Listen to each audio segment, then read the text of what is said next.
invité d'Alsace 20, comment va? Très bien. Jeune homme de 53 ans, comédien révélé par Bouvard à l'époque des Inconnus de Mimimati, de Bigard, de Tex. C'était une belle brochette de jeunes talents ces années 80. Les années 80, ça a offert l'occasion à de nombreux comédiens qui venaient d'horizons différents de pouvoir s'exprimer. Et la télévision et le théâtre de Bouvard, ça a été, on va dire, ça a vraiment été un tremplin pour nous tous.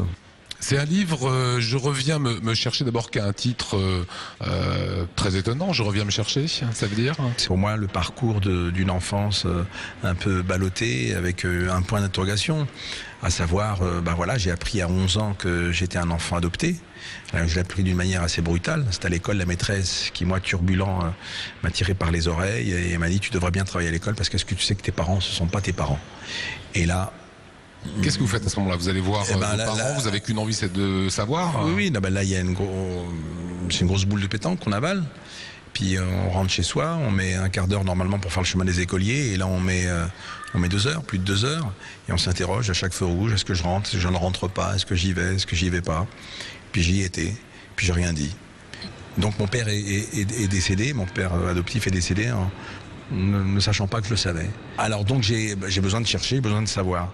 Donc ce bouquin, Je reviens me chercher, ça définit tout à fait l'ambiance du livre et de ma vie.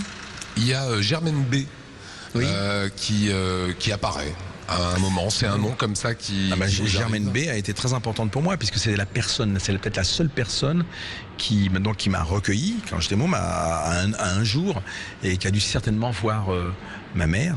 En tout cas, une femme est venue me déposer à la maison de l'enfance de Constantine. Ça s'appelait la Goutte de lait à l'époque.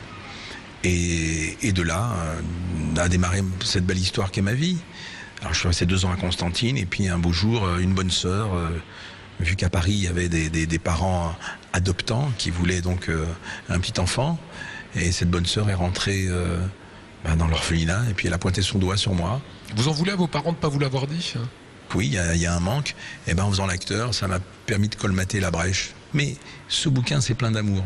Ce bouquin, c'est surtout pas plaintif. C'est un cheminement, peut-être vers un... Il y a le point d'interrogation et puis il y a un point final. Aujourd'hui, je suis papa, j'ai 3 enfants. Je veux laisser cette histoire derrière moi. Donc je la partage pour ceux peut-être aussi qui sont aussi dans l'inconnu, qui ne savent pas, et qu'en fin de compte, ce qui signifie en fin de compte que tout démarre par de l'amour. Voilà, c'est un joli livre, c'est votre histoire, c'est une recherche d'identité, c'est toutes les interrogations qui vont avec. Smaïn, je reviens me chercher, merci. Mais c'est moi qui vous remercie, et bientôt à Strasbourg peut-être. C'est pas loin, hein, 2 heures...